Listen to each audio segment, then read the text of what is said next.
here to tell you about the simple, compound and complex sentences. चलिए शुरू करते हैं. Let's start. Simple sentence. What is simple sentence? Simple, आसान, जिसे हम कहते हैं बहुत ही आसान. Simple sentence. सेंटेंस के बारे में आप लोग जानकारी रखते होंगे. You know that about the sentences. A group of words which arrange in a proper order. A group of words arranged in a proper order called sentences. ठीक है ना. आप इसको शॉर्ट फॉर्म में भी कहते हैं ग्रुप ऑफ वर्ड्स. कि ग्रुप ऑफ वर्ड्स होते हैं, अरेंज होते हैं प्रॉपर, अरेंज होते हैं in a proper order, proper order.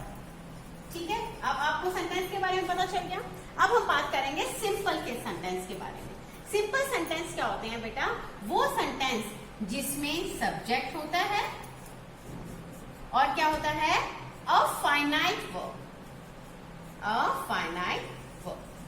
अब सब्जेक्ट के बारे में तो पता ही है कि जिसके बारे में सेंटेंस में बात की जाती है. अब फाइनाइट वर्ब क्या होता है? फाइनाइट वर्ब वो चीज होती है जो नंबर, पर्सन और टेंस के अकॉर्डिंग क्या होता है? चेंज हो जाता है. नंबर, पर्सन और टेंस के अकॉर्डिंग क्या होता है? चेंज हो जाता है. उसे हम कहते हैं फाइनाइट वर्ब. चलिए इसको हम एक छोटे से एग्जांपल से समझते हैं कि इसका क्या मतलब है. इसके बारे में मैं आपको क्या कहना चाह रही हूं. देखिए, राम इज अ बॉय. देखिए बेटा, इस सेंटेंस के अंदर देखिए राम एक सब्जेक्ट है, जो आपको समझ में आ रहा है. यहाँ पर एक क्या है? राम है, एक सब्जेक्ट है. अच्छा, इसके साथ ये जो इज है ये हमारी एक फाइनाइट वर्ब है. फाइनाइट वर्ब क्यों है ये? आप कैसे कहोगे मैम ये फाइनाइट वर्ब है? बेटा, जो आपने छोटी छोटी क्लासेस में भी पढ़ा होगा, जो बी फॉर्म होती है, बी फॉर्म हमारी क्या कहलाती है? फाइनाइट वर्ब कहलाती है. फाइनाइट वर्ब वो होती है जो according to number, according to person और अकॉर्डिंग टू टेंस के चेंज हो जाती है. चलिए इसको हम समझते हैं. जैसे राम को मैं अगर चेंज करूं, राम की जगह मैं लिख दूं आय. आय, तो आय के साथ जो मेरी वर्ब आएगी वो क्या आएगी? एम. क्या आएगी? एम. तो आई के टेंस कहते हैं पर्सन के अकॉर्डिंग मेरी वर्ब चेंज हो गई.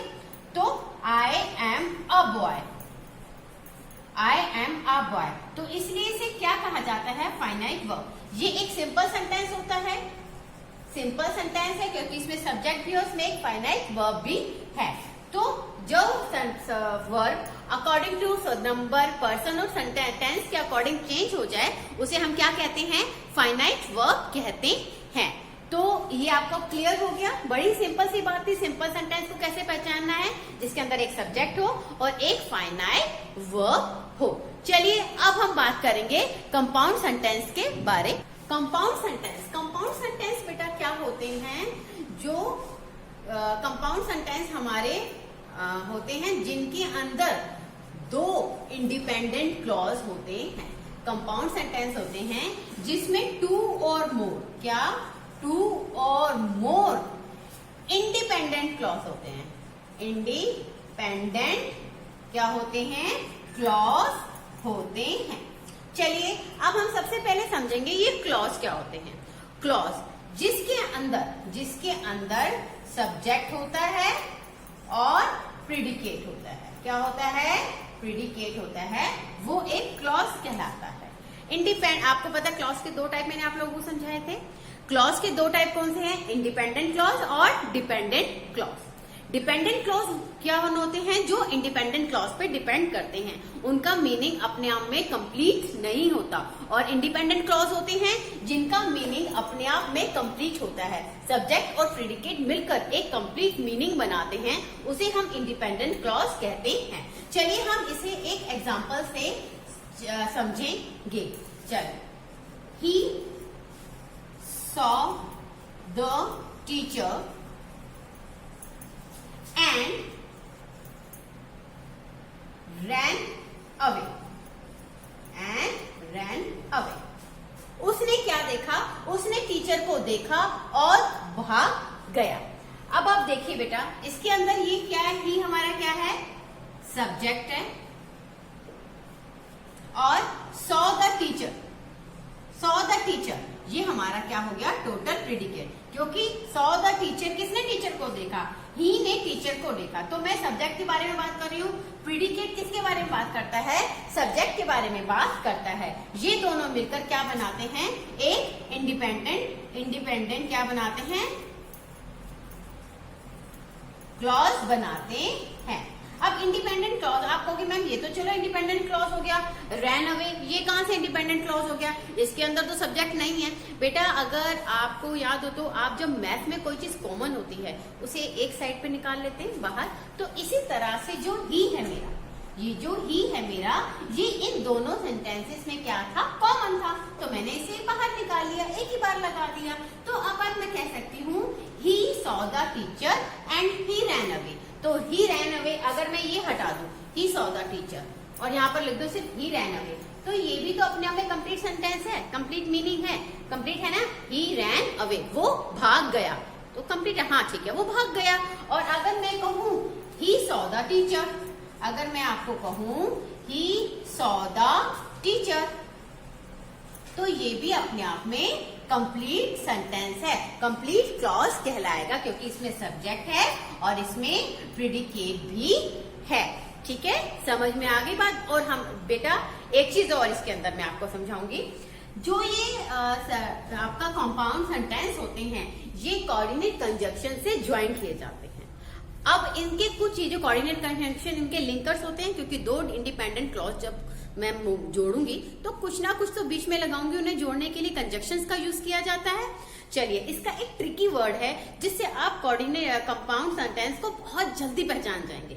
देखिए क्या है, FAN, फैन बॉयज, क्या होता है, फैन बॉयज। इस ट्रिक को आप बहुत जल्दी याद कर लेंगे तो आपको कभी भी कंपाउंड सेंटेंस पहचानने में दिक्कत नहीं होगी। F for,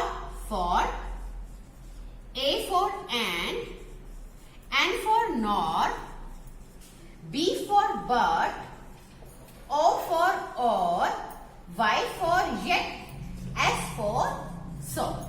तो आप इस वर्ड को फैन बॉयज, किस वर्ड को, फैन बॉयज को आप दिमाग में रखेंगे जब कभी भी आपको कंपाउंड सेंटेंस की पहचान करनी होगी।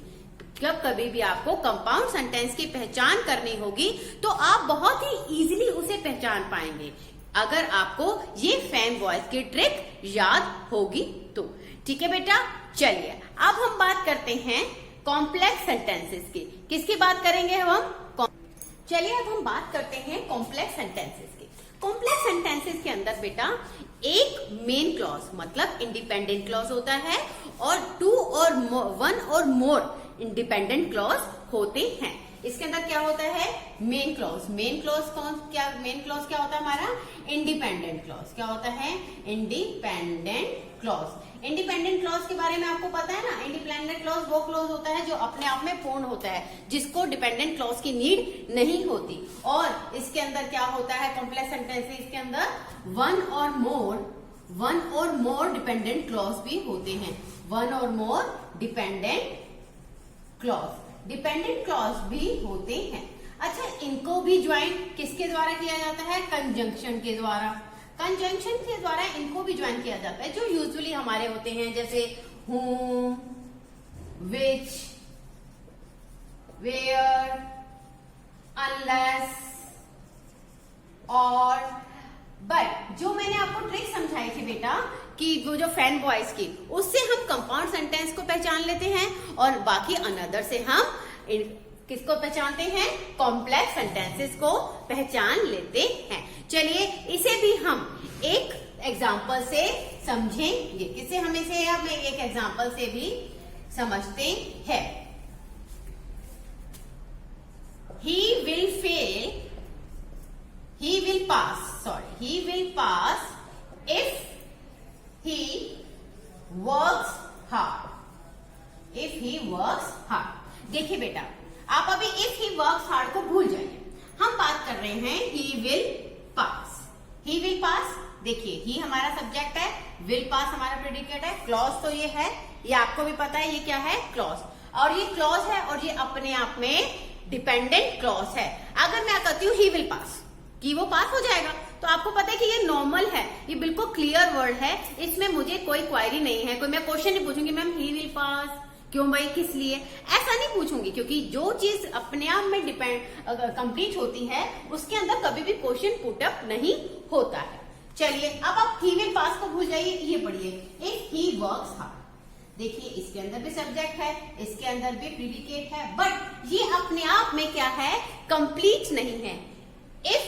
इफ आ गया, इफ मतलब यदि तो वही वाली बात आ गई, एक क्वेश्चन तो पुटअप हो गया, यदि he works hard, if he works hard. अरे ma'am if he works hard का मतलब क्या हुआ कि वो क्या करेगा, क्या मेहनत करेगा, तो आपके में क्या हुआ, दिमाग में क्वेश्चन पुट हुआ ना कि इसके पहले कुछ तो होगा, एटलीस्ट कुछ तो होगा जो इससे रिलेट करता होगा। इसलिए जो डिपेंडेंट क्लॉज, जो सबऑर्डिनेट क्लॉज होता है, वो हमेशा मेन क्लॉज पे क्या करता है, डिपेंड करता है, वो मेन क्लॉज पे डिपेंड करता है। ये हमारे कॉम्प्लेक्स सेंटेंसेस होते हैं जिसमें एक इंडिपेंडेंट क्लॉज, वन और मोर डिपेंडेंट क्लॉज होते हैं, और इनको ज्वाइन किससे किया जाता है, कंजक्शन से। बेटा मैंने आपको अभी भी बताया, फिर भी मैं लास्ट में एक बार समराइज कर देती हूँ। सिंपल सेंटेंस जिसमें सब्जेक्ट और वन फाइनाइट वर्ब होते हैं, कंपाउंड सेंटेंस जिसमें वन और मोर इंडिपेंडेंट क्लॉज होते हैं और उनको कोऑर्डिनेट कंजक्शन के साथ क्या कहते हैं, ज्वाइन किया जाता है, कंजक्शन के साथ जोड़ा जाता है, हमेशा ये कंजक्शन के साथ जुड़ते हैं। थर्ड हमारा कॉम्प्लेक्स सेंटेंस है, कॉम्प्लेक्स सेंटेंस में कंजक्शन के साथ जोड़े जाते हैं, बट इसमें एक इंडिपेंडेंट क्लॉज होता है और वन और मोर डिपेंडेंट क्लॉज होते हैं। इंडिपेंडेंट हमारा जो कंपाउंड सेंटेंस है, उसमें मैंने आपको एक ट्रिक बताई है फैन बॉयज की। ये 7 लिंकर्स जो होते हैं, अगर आपके माइंड में ये सेट हैं, तो आप कंपाउंड सेंटेंस को पहचानने में कभी भी गलती नहीं करेंगे। बेटा अगर आपको इस टॉपिक से रिलेटेड कोई भी क्वेरी है, you can comment me, you can message me.